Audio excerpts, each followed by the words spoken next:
Ads లేకుండా latest episodes చూడండి. నాకెంత ఆనందంగా ఉందో. అర్జెంటుగా పక్కింటి పరమేశ్వరికి, ఎదురింటి నూర్జహానికి ఈ విషయం చెప్పేయాలి.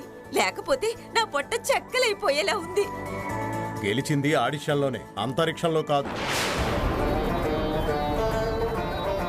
ఇప్పుడు పొట్ట చెక్కలైపోతుందని 10 మందికి చెప్పుకోకపోతే రేపు పోటీలో ఓడిపోయినప్పుడు అదే 10 మంది ముందు తలెత్తుకోలేకుండా తిరగాల్సి వస్తుంది.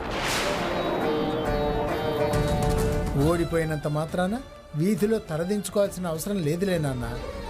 అయినా ఈశ్వరి గెలుపుకి సంతోషించాల్సిన పోయి సాగదీస్తావెందుకు? తాతయ్య ఆవేదనలో కూడా అర్థం ఉంది మావయ్య.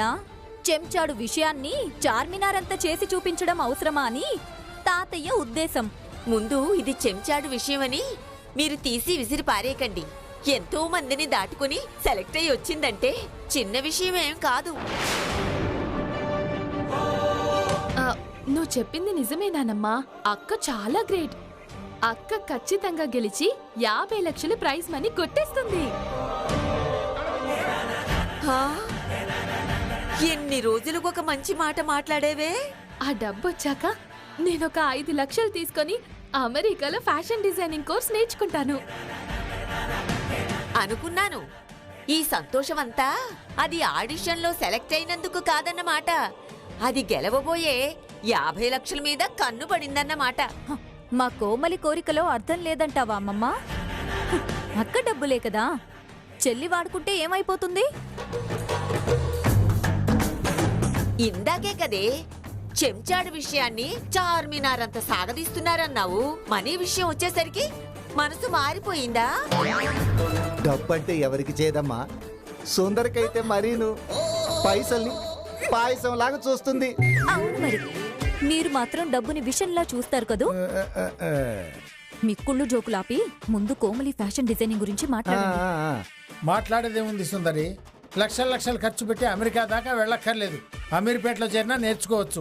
మీరెప్పుడూ ఇంతే, నన్ను అస్సలు ఎంకరేజ్ చేయరు. ఈశ్వరి, ఒక్క నిమిషం.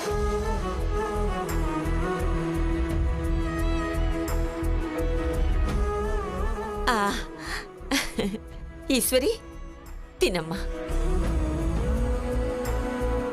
ఈ ఆడిషన్ లాగే అన్ని రౌండ్స్ లోనూ అదరగొట్టేయాలి. అర్థమైందా? మీరు కూడా నోరు తీపి చేసుకోండిరా.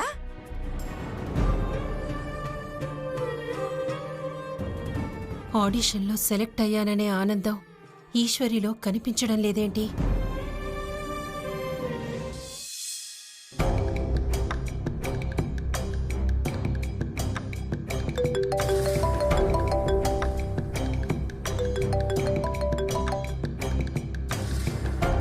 హలో.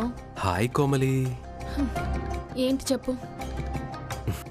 ఏమైంది కోమలి, వాయిస్ తేడాగా ఉంది? ఏం చెప్పాలి, మా అక్క కాంపిటీషన్లో 50 లక్షలు గెలిస్తే అందులో ఒక 5 లక్షలు కూడా నా ఫ్యాషన్ డిజైనింగ్ కోర్స్కి ఇవ్వరంట. మా అక్కకి మాత్రం అందరూ సపోర్ట్ చేస్తారు, నన్ను మాత్రం ఎవరూ ఎంకరేజ్ చేయరు. 50 లక్షలేంటి? కాంపిటీషన్ గెలవాలి కదా.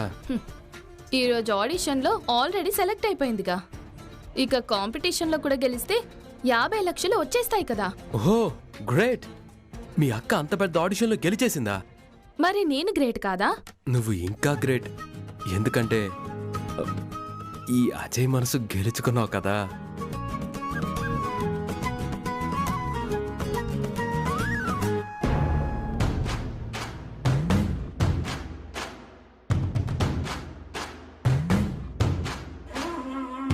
ఏం చేస్తున్నావురా? ఏం లేదమ్మా, కింద సిగ్నల్ లేకపోతే పైకొచ్చా. అమ్మా, ఆ ఈశ్వరి ఆడిషన్లో గెలిచిందంట. తెలుసులే. మనం చిన్న చూపు చూసిన ఆ ఈశ్వరి అంత పెద్ద ఆడిషన్లో గెలిచింది అంటే రేపు కాంపిటీషన్లో గెలిచేస్తుందేమో అమ్మా. అబ్బా, నాకసలే ఒళ్ళు మండిపోతుందిరా. దాని గురించి మాట్లాడి నాకింకా మంట పెట్టకు. ఆ పిల్లని రెచ్చగొట్టి అగ్గిపుల్ల రాజేసింది నువ్వే. అగ్గి అంటించాక ఆగుతుందా? తగలెట్టి తీరుతుంది కదా. అసలే నాకు తిక్కగా ఉంది.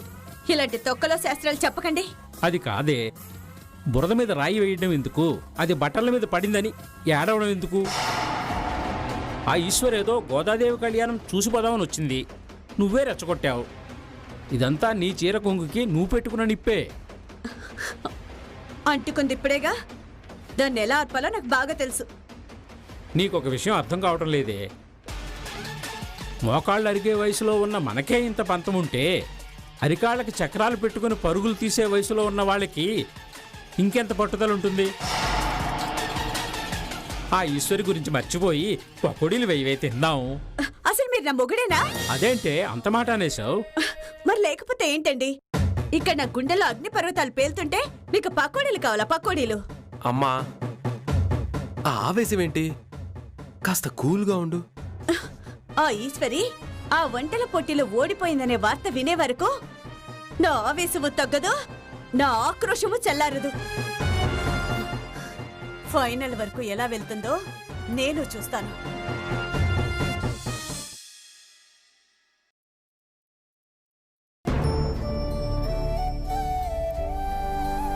రుద్రని ఈశ్వరిని కలిపే మార్గం చూడమన్నాను.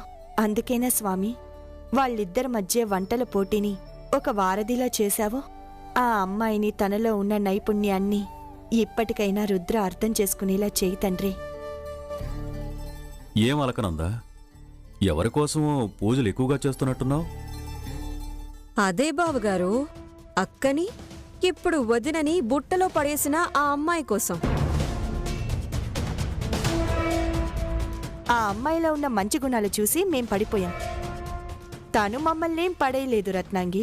హోటల్లో కాఫీ కప్పులు కడుక్కునే అలాంటి చీప్ ఫెలోని నువ్వెందుకు వెనకేసుకొని వస్తున్నావో నాకు అర్థం కావడం లేదు. రత్నాంగి, భాష భాష చాలా ముఖ్యం.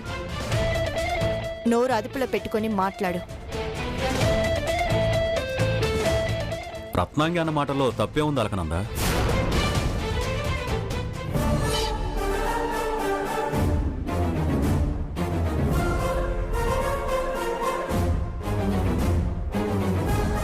ఆ ఈశ్వరి వల్లే రుద్ర హోటల్కి 5 స్టార్ రేటింగ్ వస్తే మాత్రం మనం ఆ అమ్మాయిని అంత నెత్తిన పెట్టుకోని అవసరం లేదు.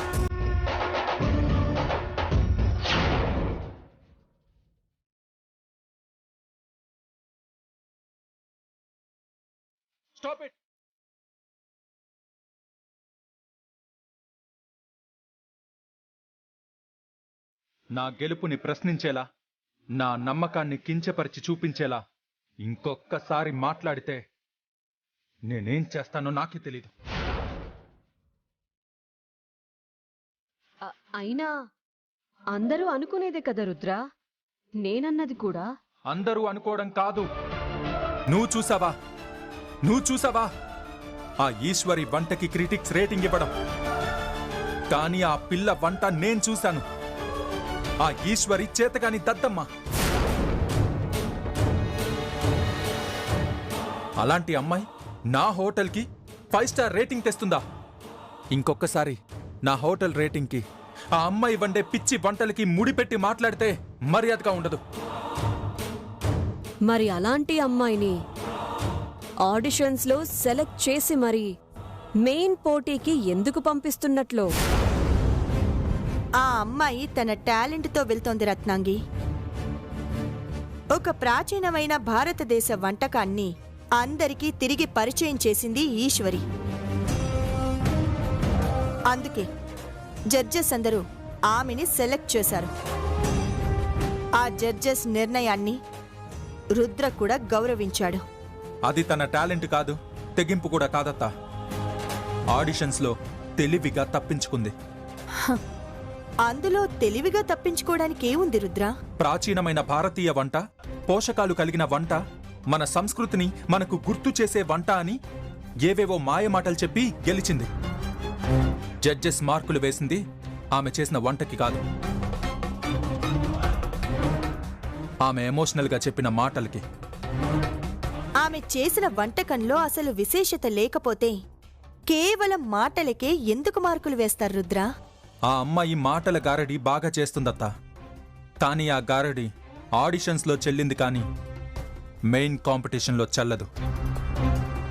ఎందుకంటే ఇప్పుడు వచ్చే జడ్జెస్ వంటకానికి, వంట రుచికి తప్ప అది వండిన మనుషులకి, వాళ్ళు చెప్పే మాటలకి కరికే వాళ్ళు కాదు. వాళ్ళు పెట్టే కండిషన్స్కి, అక్కడ ఉండే పోటీకి మొదటి రౌండ్కే భయపడి పారిపోతుంది. మనం అనుకుంటే సరిపోదు కదా రుద్ర. అంటే శివుడాజ్ఞ లేనిదే చీమైనా కుట్టదు అంటారు. మనకి పరిచయమే లేని ఒక అమ్మాయి పదే పదే తారసపడుతుంది అంటే తనకి మనకి ఏదో బంధం ఉండే ఉంటుంది. అత్త, నువ్వు అనుకున్నట్టే అనుకుందాం.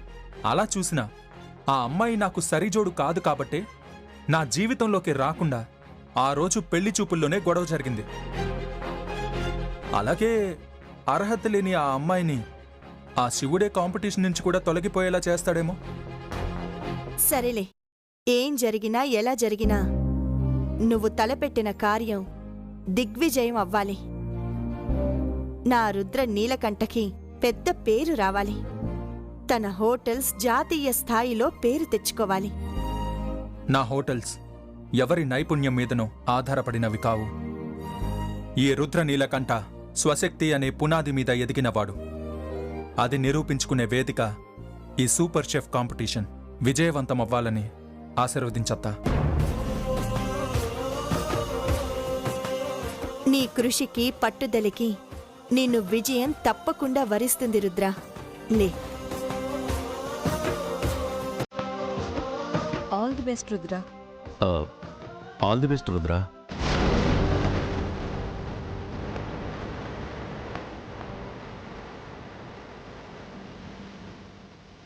అమ్మ దీవెనలు, నీ దీవెనలు ఉంటే చాలత. ధైర్యంగా ముందడుగు వేసుకుంటూ పోతాను. ఇంకెవరి విషెస్, ఎవరి ఆశీస్సులు నాకు అవసరం లేదు.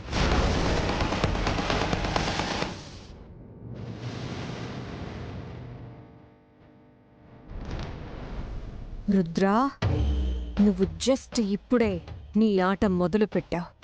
ఆ ఆటలో నీకోసం చాలా మలుపులు ఎదురు చూస్తున్నాయి. ఆ మలుపులు నీ విజయానికి ముగింపు పలకబోతున్నాయి. స్వామి, రుద్ర కోపాన్ని తగ్గించి ఈశ్వరి నమ్మకాన్ని గెలిపించు. ఈశ్వరి గెలుపుతో అయినా ఆ అమ్మాయి విషయంలో వాడిలో ఎంతో కొంత మార్పొస్తుంది.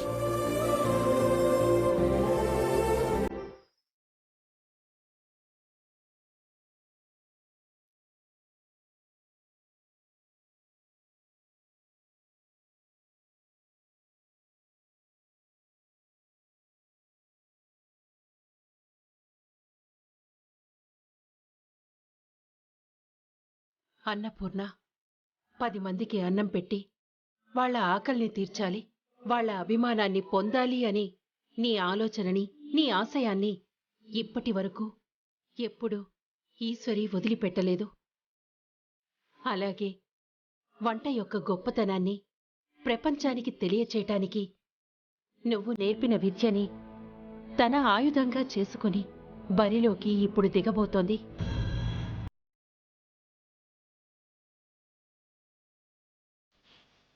ఈశ్వరి వండే ప్రతి వంటకంలో నువ్వు ఎలా ఉంటావో, ఇప్పుడు ఈశ్వరి వేసే ప్రతి అడుగులోనూ నువ్వు తోడుగా ఉండాలి.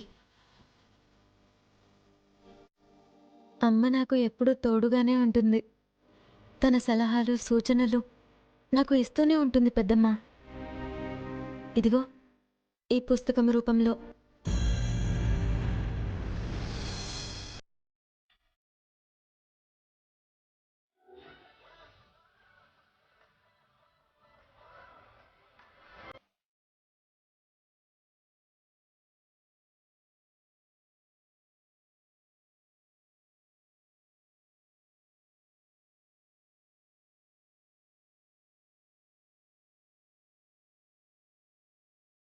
పరీక్షలకి వెళ్తూ స్లిప్పులు పెట్టుకున్నట్టు వంటల పోటీకి వెళ్తూ వంటల పుస్తకం తీసుకెళ్తున్నావేంటి ఈశ్వరి?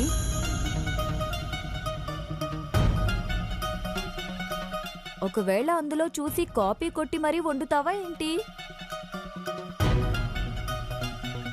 ఊరంతా పండగ చేసుకుంటూ ఉంటే ఉమామహేశ్వరరావు పాడి గట్టేసుకున్నాడన్నట్టు అందరి దారి ఒకటైతే నీ దారి ఇంకొకటి.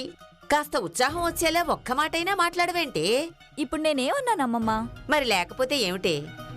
ఈశ్వరి ఆ పుస్తకం చూడకపోతే వండలేదా? ఆ పుస్తకంలో ఉన్న ప్రతి పేజీలోనూ ఎక్కడ ఏముందో ఈశ్వరికి బాగా తెలుసు. అందులోని ప్రతి వంటకాన్ని 100 సార్లు వండిన అనుభవం తనకుంది. వెళ్తూ వెళ్తూ అవన్నీ మోసుకెళ్లడం ఎందుకా అని అడిగాను, అంతే.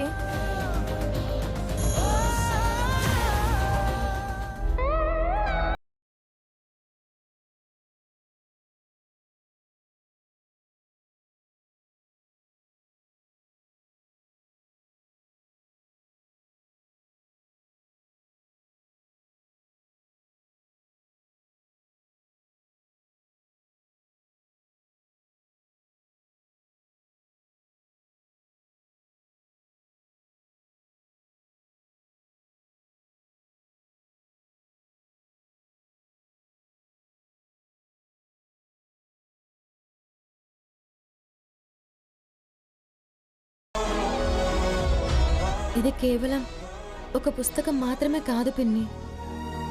మా అమ్మ ఆలోచనలు, అభిప్రాయాలు, ఆశయాల కలయిక.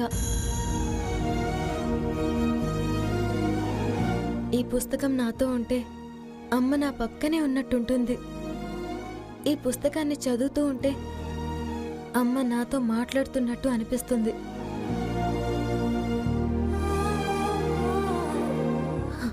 అందుకే ఏమాత్రం అవకాశం ఉన్నా ఈ పుస్తకాన్ని ఎప్పుడూ నాతోనే పెట్టుకుంటాను. ఈ పుస్తకాల గురించి, అందులో ఉన్న ఎమోషన్స్ గురించి సుందరికేం తెలుస్తుందిలే ఈశ్వరి. కొత్త చీరలు, వాటి రంగులు, వాటి అంచులు, ఇలాంటి టాపిక్ ఏదైనా మాట్లాడితే మా సుందరి ఇట్టే అల్లుకుపోతుంది. ఏంటి సెటైర్ వేశారని సంబరపడిపోతున్నారా? అంత సాహసం నేనెక్కడ చేస్తానులే సుందరి. ఏదో మనసు కనిపించింది చెప్పేశాను అంతే. అమ్మ ఈశ్వరి, వంట అంటే 4 గోడల మధ్య ఉండాల్సింది కాదు, నలుగురికి తెలియాలి అనే ఆశయంతో ఈ రోజు నువ్వు ఒక అడుగు వేయబోతున్నావు. ఆ అడుగు అందరికీ ఆదర్శమయ్యే స్థాయికి చేరుకోవాలి.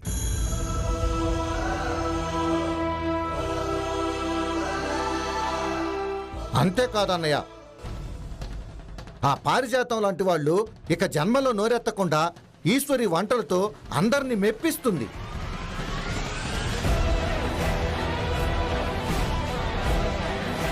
అక్క చేతికి తిరుగుండదు, ఆ విజయం అక్కకి దక్కక మానదు. చూస్తూ ఉండండి. అక్క, ఇక బయలుదేరదామా? కాంపిటీషన్కి టైం అవుతుంది. పదక్క. ఒక్క నిమిషం వంశీ.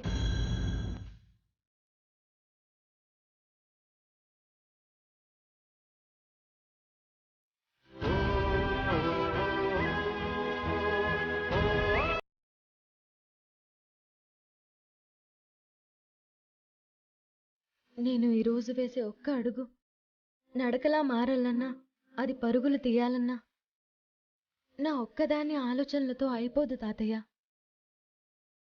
మీరంతా ఇచ్చే ఆశీర్వాదం, ఆత్మస్థైర్యం కూడా ఉండాలి. నన్ను దీవించండి.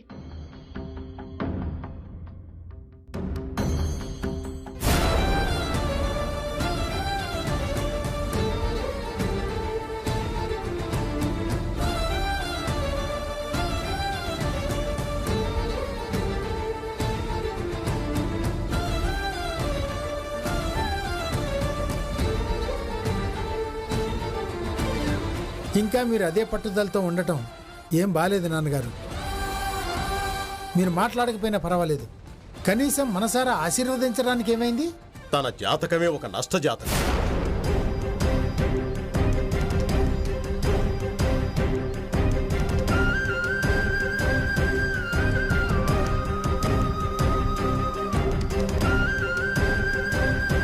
ఆ జాతకంలో మనుషుల్ని పొట్టన పెట్టుకోవడం, ఒక అనాథ బతుకు బతకడం లాంటివి మాత్రమే ఉంటాయి.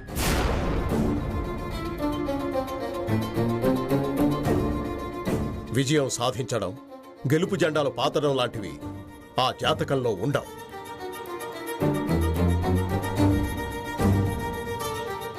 ఆ రాతే బాలేనప్పుడు నా ఆశీర్వాదాలు ఏం పనికొస్తాయి?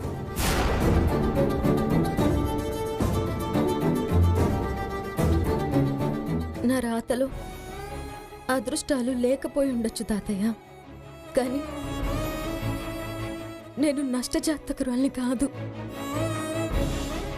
నాకందరూ ఉన్నారు.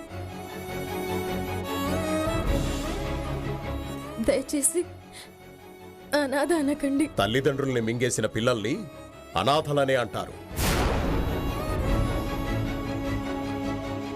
ఏమండి, మీరు మనసారా దీవించకపోయినా పర్లేదు, కానీ మనసు ముక్కలయ్యేలా మాత్రం మాటలు విసరకండి. ఉన్నమాటే చెప్పాను. ఈ నష్టజాతకురాలు మిమ్మల్నేమీ ఉద్ధరించదు.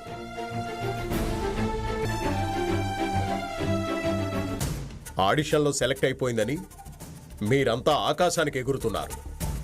మొదటి రౌండ్లోనే వాళ్ల మొహం మొత్తి అక్కడి నుంచి పంపించేస్తే ఓడిపోయిన భావంతో తను, వాడిపోయిన మొహాలతో మీరు ఇంటికి తిరిగి వస్తారు.